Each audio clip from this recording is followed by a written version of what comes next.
I know all Cardinal fans, including yourself, are enjoying Mark McGwire. Tell me what your thoughts are about this guy. Well, Have you ever seen mania like this? well, that's really exciting. It's great for baseball, and Mark is a natural home run hitter, and he knows the strike zone, which is very, very important. And the third thing is every time he swings, it might be a home run. Yeah. So it's exciting. The fans love him, and he's a great guy and doing wonders for baseball. It is, and this is a great home run chase this year. A couple of guys have a chance, maybe three guys if you include Sosa, Griffey, McGwire, with a chance to break Maris's record. You think they really have a chance? Well, they have a great chance, yes. They're all way ahead of schedule, you know, and yeah. And talking about Griffey, you know, I played with his grandfather in my hometown. Really, in Denora? Yeah, he was on our baseball team, and he was a good football player. So the Griffey are from my hometown. Wow! And then, of course, his son played for the Reds, and then yes. Now Ken, of course, is a star. This mania, this McGwire mania, it just seems like people are going to the ballpark to watch this home run chase and to cheer for him and give him a standing ovation every time he's at the plate. Do you remember anything like this in the history of Cardinal baseball? Well, not really. This is very special. You know, Mac, he's a great guy. The fans love him. He's done great for the city. You know, we're very fortunate to be able to have him on our team. And you know, we've got to give our general manager and our ownership credit for getting Mark here and then signing him for 2 right. more years. So that's a terrific asset and for the Cardinal fans, and we're happy to have him on our club. Besides yourself, and you hit 475 home runs, who was the greatest power hitter that you played with? Well, I guess Kenny Boyer was the last power hitter the Cardinals developed through the years, and of course, I play with George Karowski. He was a good power hitter. Walker Cooper was a good power hitter. And, of course, one of the best power hitters, I played one game with Johnny Mize. Yeah. John Mize, you know, had a lot of home runs. So I think those are the few that I could think of. You watch pitching today. What do you think of the pitching today? Is it too diluted?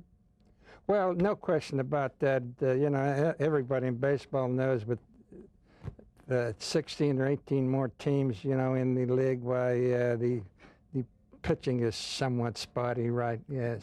How do you think you'd hit today against these guys?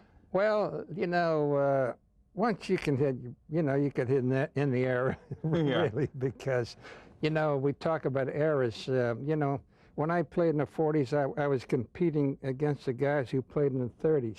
I played till the 60s, and I was playing against the fellas who were going to play in the 70s. Right. So there's no era of time where they say baseball is better than the other because the years run together. And but we've had some great young ball players today, and we had some great players in the old days. So baseball's great, and we love it.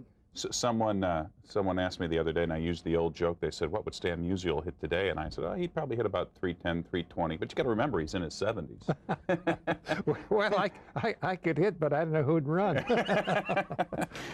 You became pretty close friends with Tony Gwynn, and you guys have had several conversations. So where does he rank with the great hitters? Well, Tony has had some great years in the league. He's been up to 10 or 12 years. He's hitting well over 350 for an average. And consistency in any sport is a sign of greatness. And Tony's done that. You know, he said he's a wonderful guy, knows the strike zone. He moves the ball around, and on top of that, he's a nice guy. I want to talk a little bit about sort of the renaissance of some of the ball players of your era, and that has to do with the memorabilia that is really taking off, sports memorabilia, over the last 10 years or so. And first of all, let's talk a little bit about that. Are you surprised at how this has taken off? I mean, I'm sure everybody asks for your autograph, and pretty soon, about 10 minutes later, they're going to go sell it for some kind of money. Well, you know, helped to bring we old timers back to life. Right. You know, these youngsters see our picture all over on the cards and lithos and other places. You know, so they know who we old timers are. Well, so. and that's the nice thing. The nice thing is that the folks who didn't grow up seeing you, getting to see you play baseball, have only read about you. They'll get to meet you, they get to sign your autograph, get to see pictures. Those are the nice things about the memorabilia. Well, let's talk about a couple of pictures that you brought here today, because these are really special. Jeff, can you, maybe we'll do it over here. I don't know, let's go to camera 3. This is Stan the Man meeting President Kennedy. Tell me about this. Yes, well, that was the 1962 All-Star game, and President Kennedy invited me up to his box, and we chatted for a while about baseball and politics. And that's Senator Stuart Samington right there. And Stu was a great friend of ours. And so the next, President Kennedy invited us to the White House the next day. And so Miss Musial and I and one of my daughters, Janet, went over to the White House. We spent a half hour or so with the president, visited around, took some pictures, and he was a great sportsman, a great sports fan. And you've been to the White House a few times, haven't you? Well, I've been there with my.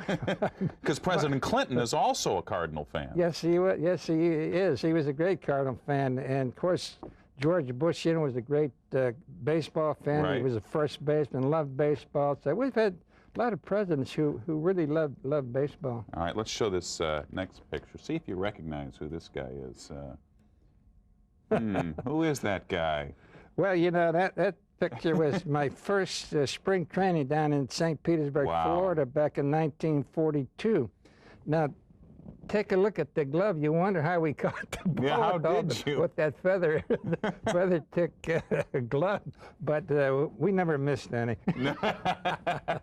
And you used to leave the gloves in the outfield when you ran into the dugout, and then the players on the other team would use them. Is that right? No, they wouldn't. No, they wouldn't use them. You just leave them there? Yeah, we just laid them there. We threw them down, and you know, it's in all the years that it was going on, I never saw a ball deflect on the glove or, you know, go in a different direction.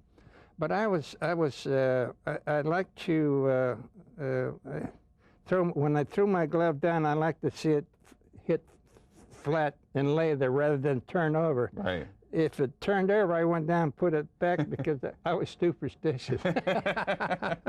Now, if people want to get a picture like this with you and President Kennedy, or the old Stan Musial in his first spring training with the Cardinals, how do they do that?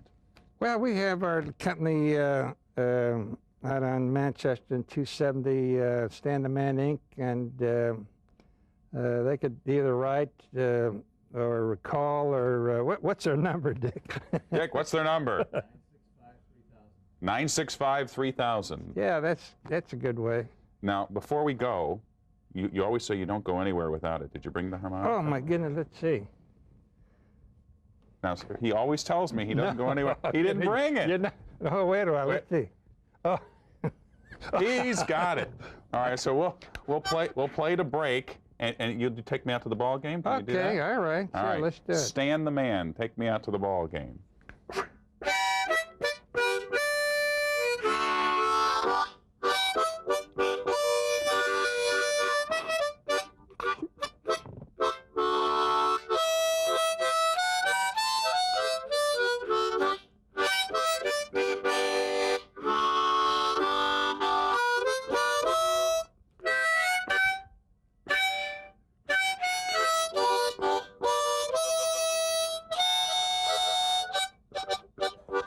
We'll be right back.